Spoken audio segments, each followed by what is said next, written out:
Alright, good evening ladies. In today's video we're going to be going through Chainlink, and that is a sentence I haven't said in the last 4 years. I did a video on Chainlink, one of my best performing videos of all time as it happens, 4 years ago, and bag held it for so long, but now for once in the last 4 years, well obviously I think it did go like 10x from that video, or a few multiples from that video at that time. But since the top in 2021, the link chart has kind of been pretty, despite the amount of solid fundamentals that Chainlink has had, it's been a pretty hard coin to hold through all this sideways accumulation. And mostly we believe, like the Link Marines believe, that it's because of the Link Foundation constantly dumping tokens to continually further their development. But now for the first time that has actually switched. Like, Chainlink was the best performing token in 2020. Like, it was the big token. Everyone realized that the fundamentals with Chainlink were just crazy. But the fact that the team are always dumping their tokens just meant that it didn't do well in the last cycle, and it hasn't performed well since those times. But now finally the script is beginning to switch, because the Chainlink Foundation have now started doing buybacks, and they've created this Chainlink reserve where they're using the revenues that they're earning in order to buy Chainlink tokens. Where have we seen this before? Basically all the hot fundamental coins that have been doing well recently have some sort of structure like this, like Hyperliquid. We've talked about Athena in my last video. Like, yeah, I can't think of more off the top of my head, but all these coins with big buybacks, with fundamentals, are doing really well at the moment. So potentially Chainlink, with this new reserve that they've just started, which I'll talk about. So you can clearly see on the chart where this announcement happened. It just went a straight vertical line up. Everyone likes this kind of news in crypto, especially recently. Like, fundamentals matter so much more than previous cycles. Previous cycles, all that mattered was narrative, memeability, cult, all that kind of stuff. But now fundamentals are beginning to matter. And obviously Chainlink, if you don't know what it is, we'll talk about it, has one of the best fundamentals in all of crypto. I think a lot of people would agree with that.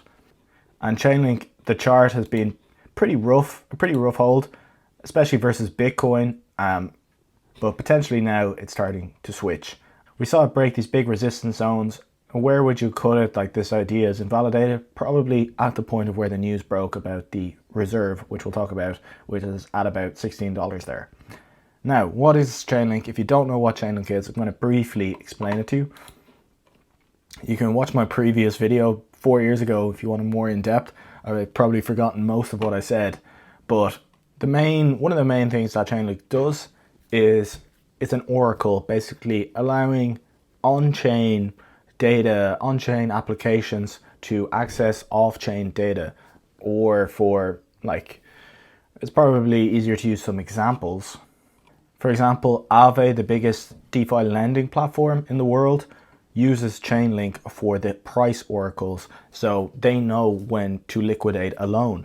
Because how do you get an oracle basically says, like, this is the price, and it's a decentralized oracle, so it can be trusted and verified. It's not just, some one random server giving the price. It's a decentralized network of nodes who all agree upon a price of an oracle, and that will give the liquidation for Aave.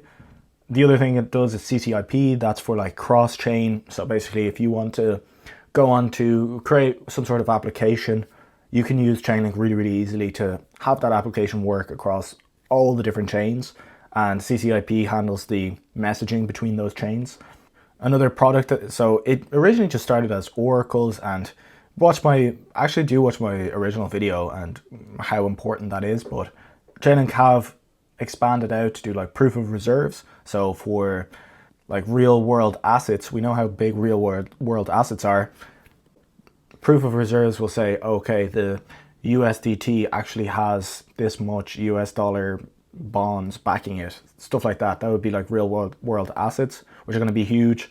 Stable coins is a part of real world assets.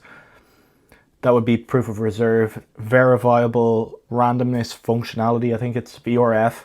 Basically, Chainlink allows people to produce random numbers. I'm not going to get into why you really need that right now, but I'm just getting you an idea of what services that Chainlink offers. The new one that they came out with is SVR, Smart Value Recapture, for recapturing MEV. So if you don't know what MEV is, minor extractable value. Basically when you get sandwich attack putting an order on chain. So they're splitting the REV or SVR, sorry, with Aave for the liquidations. Like the MEV bots are always getting loads of that liquidation. So now Aave is getting some of it back and they're sharing that with Chainlink. So they're adding products to their arsenal all the time.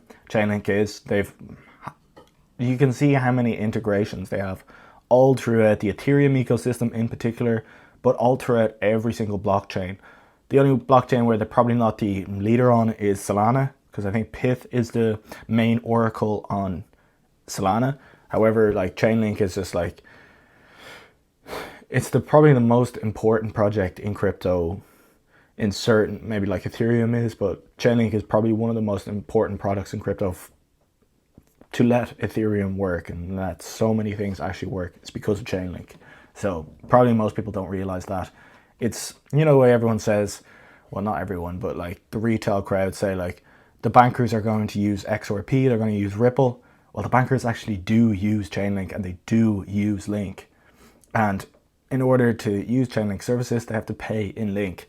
And now Chainlink is going to use those payments to like accumulate more Link. So the bankers, the institutions that are using Chainlink, sometimes they can pay in fiat, they can pay in any currency they want, any crypto they want, but that's going to get converted automatically into Chainlink and added to the Chainlink reserve now. So like I said, this is obviously huge just from a narrative perspective. Even if they're not buying, well, they've already accumulated $1 million of Link. I'm going to go into a bit more detail on how much money they're actually making, but the other thing is, like we talked about in Athena in the last video, I recommend you watch that. It's a similar kind of narrative in the fact that there's buybacks and everything, and it's the same narrative that stable coins, real world assets that Athena is definitely involved in, but it's also like Ethereum ecosystem aligned.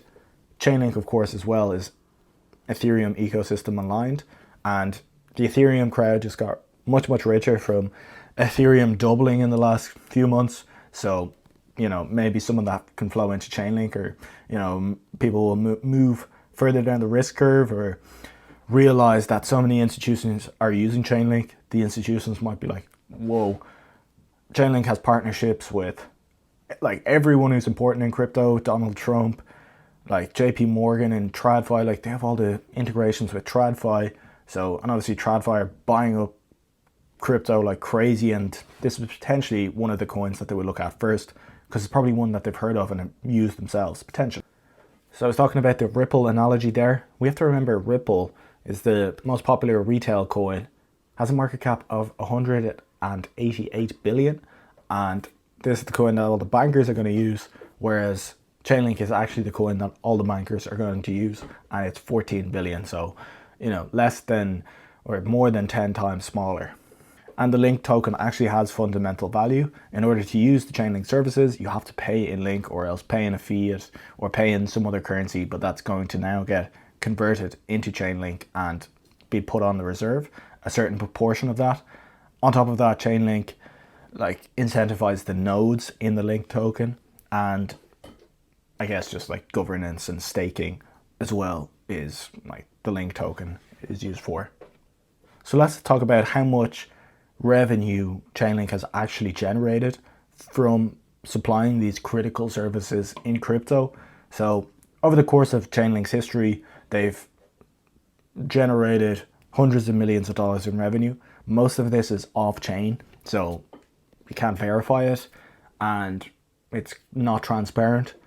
There are some revenues and fees that are on-chain, so you can look at them, but they're pretty much negligible. As you can see, like the fees that they earn on-chain are really small, and most of their revenue actually comes from partnerships with institutions, applications, and TradFi, surprisingly. And they've said they've earned hundreds of millions over the course since like 2017 when they launched. Here we can see that the reserve has accumulated over $1 million in Link. So nothing crazy, to be honest. Like when you think about the other high revenue projects and coins that are buying back their tokens, I would think of something like Hyperliquid and Pump Fund, and obviously these are the two biggest applications in terms of revenue, so comparing to them is maybe a little bit unfair, but of course we should compare to the best projects in crypto, the most popular projects in crypto. They make, I think Pump makes about $1 million a day, depends obviously on the day, it's much more volatile. Hyperliquid makes, Hyper makes anywhere from 1 or 2 million per day. I think Pump Fund makes about, on a really good day, like 1 million as well per day. Probably not as much right now. So they've accumulated $1 million of Link since they've started this. So nothing crazy, nothing tiny either. But I think it's the narrative and it's the communication, it's the message that they're sending by stopping continually dumping of Link tokens and say, okay, we've turned off the sell button and now we're turning on the buy button. So the script has completely flipped finally. Maybe now they have enough. They've kind of fulfilled most of the products, well, a lot of the money that they needed in order to fund the products that they wanted to build and the partnerships that they wanted to get. Maybe they have enough money, or they've already achieved a lot of what they wanted to achieve with the money that they needed. So maybe that's why they're making the switch. It's probably a combination of that on top of seeing that coins that are buying back their tokens have been doing very well. And they're like, okay, we should probably start rewarding our community who've been bag holding this tough hold for so many years. All the Link Marines finally getting paid.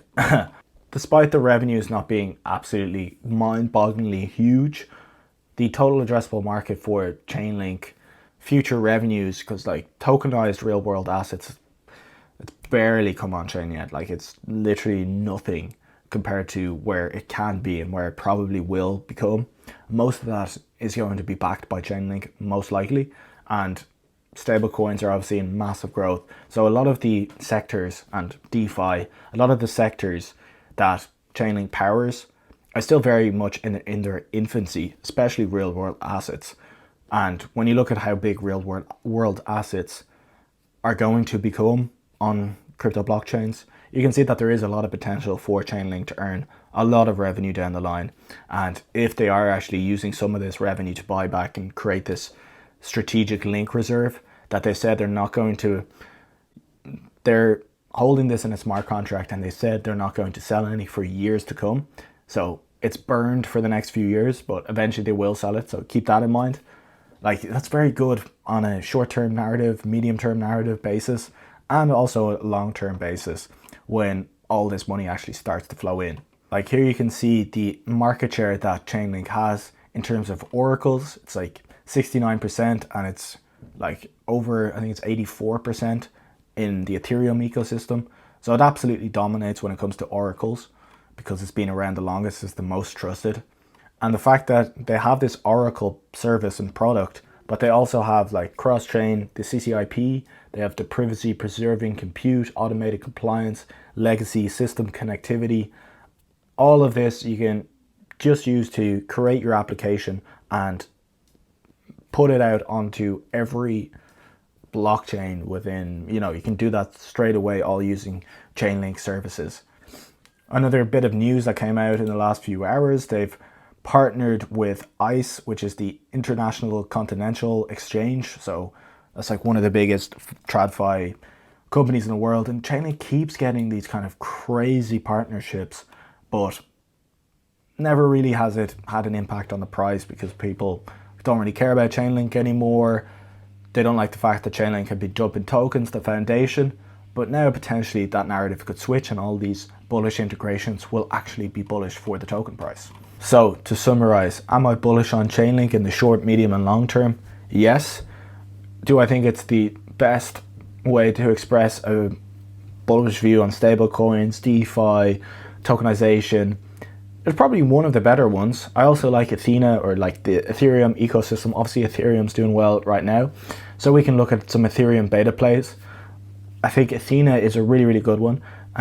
Still long that. You could watch my last video. I'd say Link is also probably a good bet. If you're betting on the Ethereum ecosystem doing well and all of these narratives taking off, like stable coins, DeFi, tokenization, and potentially a digital asset treasury company coming in for Link, I would not be surprised if that happened. I think it's like Athena has one. All of the top, like probably most of the top 10 and a lot of the top 20 have one. I wouldn't be surprised if Link comes out with one soon, and that would obviously be it. It would be nice to have a little spot or leverage long position on Link if that happened. And there is also that crazy potential upside with Chainlink. If, you know, $1 quadrillion worth of tokenized real world assets comes on chain and Chainlink is powering all of that, like imagine the kind of revenues that Chainlink will be generating and all the TradFi integrations that could come, and they probably would use something like Chainlink or would use Chainlink. So there is that like extreme tail case scenario where Chainlink just, you know, goes to, you know, hundreds of dollars. Like that's actually a possibility, but I do think that's still probably a very low possibility.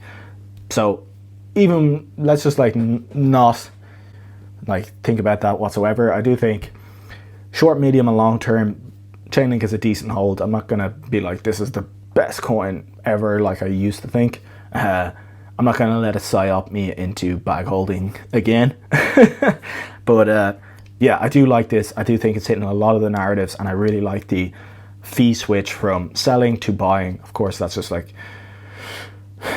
sending a very clear message that, yeah, now it's time to long Chainlink. So hope you enjoyed the video. Thank you so much for watching. Hope you learned something, and we'll catch you in the next video. And yeah, join my Telegram. I'm going to be a bit more active, the free one. I'm giving, now I've started new topics where I'm giving the most important news of the day, the most important or the best things that I read, like my bookmarks, and of course the meme coins and my general alpha ideas and whatever else I'm thinking of. And if you want to chat to me, just chat to me in there, and that's linked in the description. If you're going to long Chainlink, long it on Hyperliquid, because Hyperliquid is the GOAT. And yeah, thanks so much for watching. I'll catch you in the next video. Cheers.